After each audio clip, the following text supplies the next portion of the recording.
Bonjour à tout le monde, ici Jean-Claude Célie, guérisseur, magnétiseur en Suisse.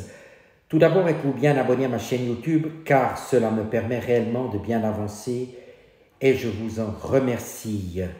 Merci également de liker ma vidéo si elle vous a plu et de regarder les commentaires sous cette dernière où vous trouverez mon site internet ainsi qu'un numéro de téléphone pour me contacter. Vous trouverez également un lien de Sophia Voyance, tarologue réputée. Aujourd'hui, nous allons parler de l'au-delà, la vie après vie. Existe-t-il un au-delà? Celui-ci a toujours été annoncé comme une évidence par toutes les religions, mais il ne s'agit que d'une croyance sans qu'aucune preuve ait jamais été fournie par celle-ci. Le livre des morts égyptiens et le livre des morts tibétains nous en font des descriptions qui ne sont pas toujours très réjouissantes. Cependant, ils décrivent plus le passage vers l'au-delà que l'au-delà lui-même. Mais les temps changent et comme la physique quantique l'a démontré, notre énergie ou conscience, comme toute énergie, ne peut pas mourir. Cela signifie qu'elle va bien quelque part après notre mort. Les amis, de nombreuses personnes ont vécu ce que l'on appelle des émis, des états de mort imminente. On estime qu'entre 5 et 20% des personnes ayant subi un arrêt cardiaque seraient revenues à la vie avec un souvenir d'émis. Ainsi, il y en aurait plusieurs millions en France. Un émis a toujours une composante spirituelle. Une définition a même été proposée: expérience transpersonnelle subjective aux confins de la vie et de la mort, posant la question de la nature et de la conscience. Quoi qu'il en soit, il s'agit toujours d'une expérience individuelle.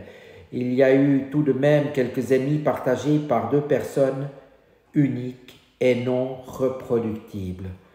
Ces personnes seraient décédées durant quelques instants avant d'être amenées à la vie et durant cette période, elles auraient vécu une expérience hors du commun. Ce qu'il y a de troublant dans cette affaire, c'est que toutes ces personnes racontent des histoires fort similaires, quel que soit leur pays, leur peuple ou leur croyance. Les descriptions habituelles allèguent que leur conscience était sortie de leur corps et qu'elles voyaient au-dessous d'elles les médecins s'acharner à leur réanimation.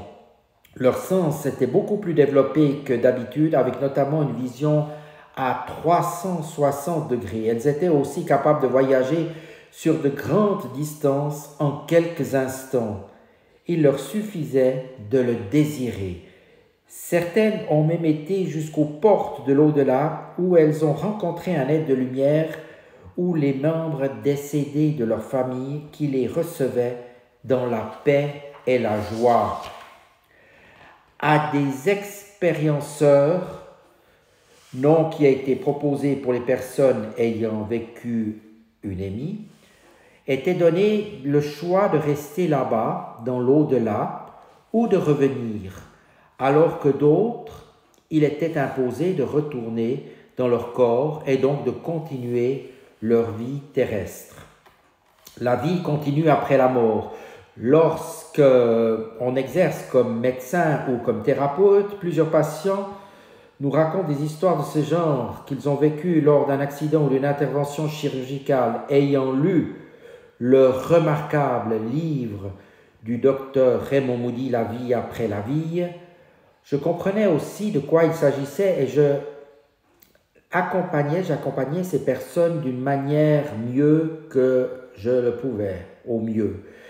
Car beaucoup de personnes à l'époque refusaient de le croire, ce qui était déjà très pénible. En écoutant pas mal de ces témoignages et en constatant leur répétition et leur similarité, nous pourrions conclure à un début de preuve, mais certains sceptiques ont avancé que le cerveau, une fois privé d'oxygène, faisait peut-être vivre à l'individu une expérience issue de son inconscient, selon ses croyances, ou de l'inconscient collectif. Les preuves de l'au-delà.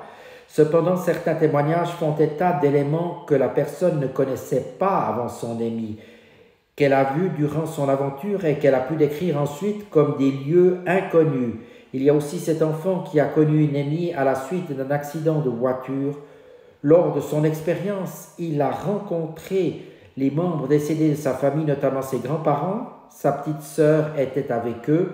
Or, sa petite sœur était morte de l'accident et il l'ignorait à ce moment-là.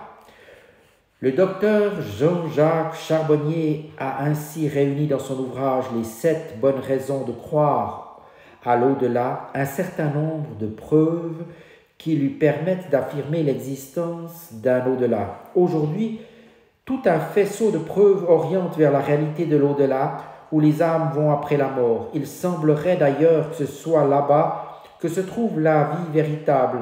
Notre vie terrestre, quant à elle, consisterait surtout en un lieu de vécu que nous expérimentons à travers notre ego et nos émotions.